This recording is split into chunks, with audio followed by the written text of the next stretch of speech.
C'est l'information qui fait la une depuis quelques jours déjà. 5 gendarmes ivoiriens ont été interpellés ce 21 juin 2025 par les volontaires pour la défense de la patrie VDP supplétif de l'armée burkinabé. Selon nos sources, ces militaires ont été arrêtés à la frontière entre les deux pays. Pour l'heure, les raisons exactes de leur arrestation et la localisation précise n'ont pas été dévoilées. D'autres estiment qu'il s'agirait plutôt d'un enlèvement car ces soldats ivoiriens ont été enlevés en territoire ivoirien. Une version rapidement démentie. Les volontaires pour la défense de la patrie ne se hasarderaient pas à entrer en territoire ivoirien pour arrêter des forces de sécurité. De mon point de vue, les 10 gendarmes ont franchi le territoire burkinabé, a affirmé une source proche du dossier. Les informations indiquent également que les autorités ivoiriennes ont engagé des démarches pour obtenir leur libération. Rappelons que ce n'est pas la première fois que des soldats ivoiriens sont arrêtés au Burkina Faso. Le 19 septembre 2023, dans le village de Kouameyar, en territoire burkinabé, 2 gendarmes ivoiriens avaient été interpellés. Après 1 an de détention, ils avaient été finalement libérés grâce à une médiation togolaise. Ces événements surviennent dans un contexte de tension croissante entre la Côte d'Ivoire et le Burkina Faso.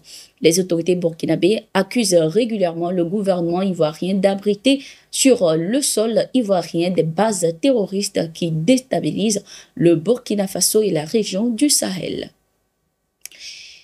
L'Union européenne a pris des mesures inédites contre l'activiste Nathalie Yamb en l'inscrivant sur sa liste noire. Les sanctions publiées au journal officiel de l'Union européenne ce 23 juin 2025 comprennent une interdiction d'entrer dans l'espace européen qui regroupe 24 pays et le gel de ses actifs financiers dans ces pays.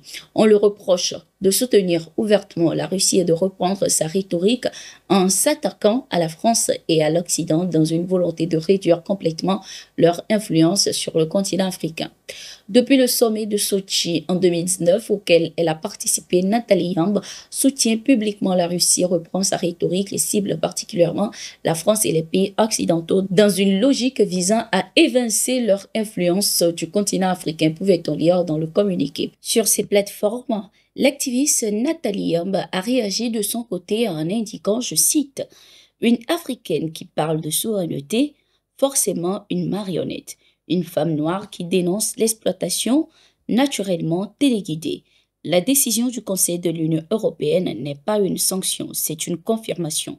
L'Union européenne qui en juin 2025 continue d'importer du gaz, du combustible nucléaire, du palladium, de l'aluminium, du lithium, du cobalt, des engrais de Russie vient de prouver ce que je dénonce depuis des années. Leur hypocrisie et leur mépris sont systémiques.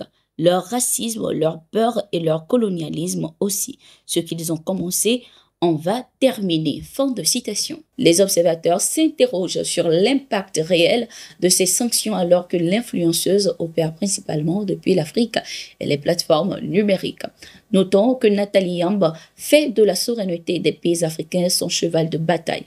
Elle a déjà reçu plusieurs décorations pour sa lutte principalement au Niger et au Burkina Faso. Lors du 62e anniversaire de l'Union africaine, le président ghanéen John Mahama a exigé des réparations pour les préjudices coloniaux. Son discours prononcé à Accra au Ghana réclamait des excuses officielles, l'annulation de dettes illégitimes et la restitution des biens culturels africains. S'inscrivant dans la ligne de Kwame Nkrumah, John Mahama a appelé à une unité continentale face aux ingérences étrangères. Il a notamment dénoncé les inégalités économiques persistantes et les discours néocoloniaux soulignant la nécessité d'une véritable souveraineté africaine. Ce plaidoyer intervient dans un contexte de regain panafricain alors que le continent cherche de son côté à se positionner dans les rivalités géopolitiques mondiales. John Mahama y voit de son côté une étape cruciale pour penser les plaies historiques et construire un avenir autonome. Direction le Mali. Dans la nuit du 23 juin 2025, les forces armées ont contré une attaque terroriste à Konobougou, localité proche de Fana. L'assaut mené par des groupes armés non identifiés a coûté la vie à un soldat et causé des dégâts matériels. Grâce à une intervention rapide et déterminée, les forces armées maliennes ont neutralisé plusieurs assaillants et sécurisé la zone. Les autorités militaires appellent ainsi les populations à maintenir leur vigilance et à collaborer en signalant toute activité suspecte, soulignant l'importance de ce soutien citoyen dans la lutte antiterroriste. Eh bien, nous sommes arrivés à la fin de cette édition de Getting Home. Merci d'être resté avec nous. Nous sommes en continu sur nos différentes plateformes et sur notre site d'information, le www.toafrica.com.